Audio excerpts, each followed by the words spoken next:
Capital TV Bihar के special show चुनावी चौसर में और मैं हूं आपके साथ आत्मजान। बिहार की सारण लोकसभा सीट पर राजद ने लालू प्रसाद यादव की बेटी रोहिणी आचार्य को चुनावी मैदान में उतारा है। करीब 1.5 साल पहले पिता लालू प्रसाद यादव को अपनी एक किडनी दान देने के बाद रोहिणी आचार्य अचानक सुर्खियों में आई।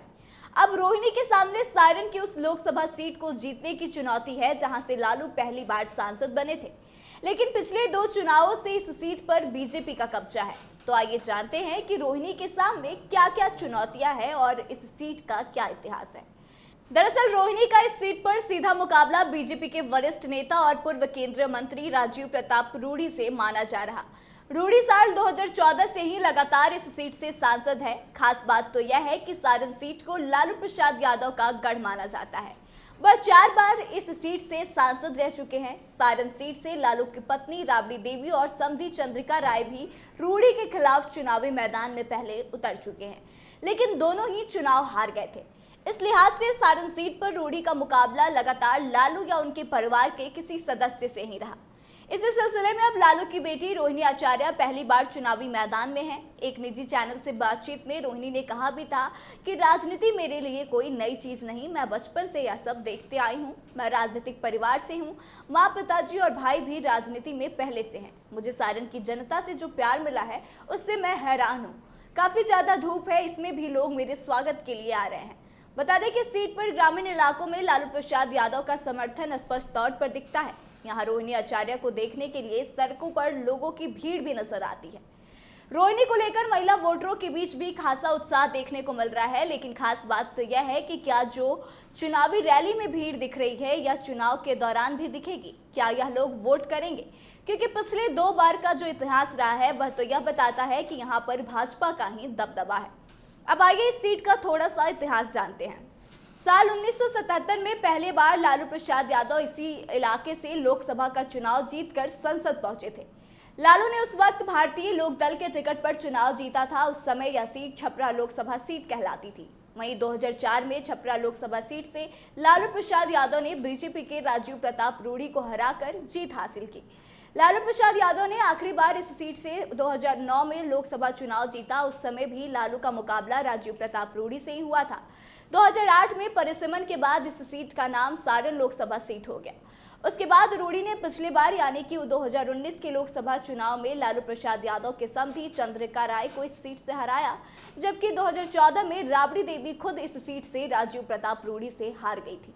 हालांकि बिहार में 2020 में हुए विधानसभा चुनाव में राजद इस इलाके में अपनी पकड़ फिर से मजबूत करती हुई नजर आई। सारण लोकसभा क्षेत्र में 6 विधानसभा सीट है।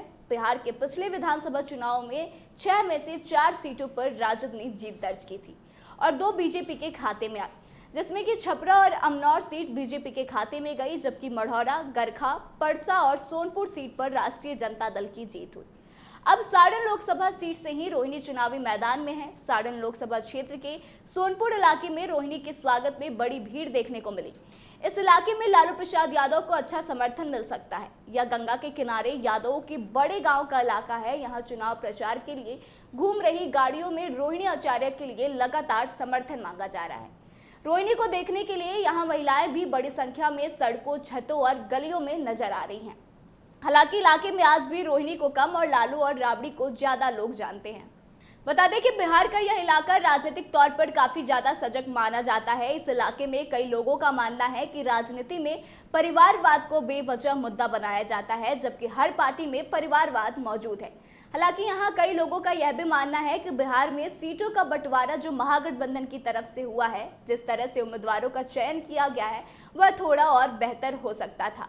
कई सारे ऐसे नाम छूट गए हैं जिनको की टिकट महागठबंधन को देना चाहिए था। बता दें कि बीजेपी लगातार लालू प्रसाद यादव पर आरोप लगाती है कि लालू राज में बिहार का विकास ठप रहा और राज्य में अपराध का बोलबाला रहा।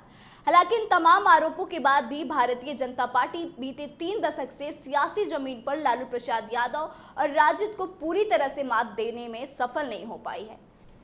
चुनावी माहौल में सियासी मैदान पर आरोप हर तरफ से लगाए जाते हैं। बीजेपी के मुकाबले राजद भी केंद्र सरकार और बीजेपी पर कई तरह के आरोप लगाती आई है। खास करके महंगाई और बेरोजगारी के मुद्दे को राजद इन चुनावों में बढ़ चढ़कर उठा रही है। बता दें कि रोहिणी आचार्य आरोप लगाती है कि रोजगार सबसे बड़ा मुद्दा है। मोदी अंकल ने कहा था कि सबको 15-15 लाख देंगे, 2 करोड़ को हर साल नौकरी देंगे। लोग बेरोजगारी, भूखमरी सब देख रहे हैं, लेकिन बीजेपी वॉशिंग मशीन का काम करने में लगी है। 2019 के लोकसभा चुनाव के आंकड़ों के मुताबिक सारण लोकसभा क्षेत्र में 16 लाख से ज्यादा मतदाता है। सारण के शहरी इलाकों और कस्बों में राजीव प्रताप रूडी का भी बहुत बड़ा समर्थन नजर आता है। वहीं अमनौर के लोगों का मानना है कि रूडी जी ने यहाँ पे बहुत काम करवाया है। कोई बीमार पड़ता है तो पैसे दिलवाते हैं।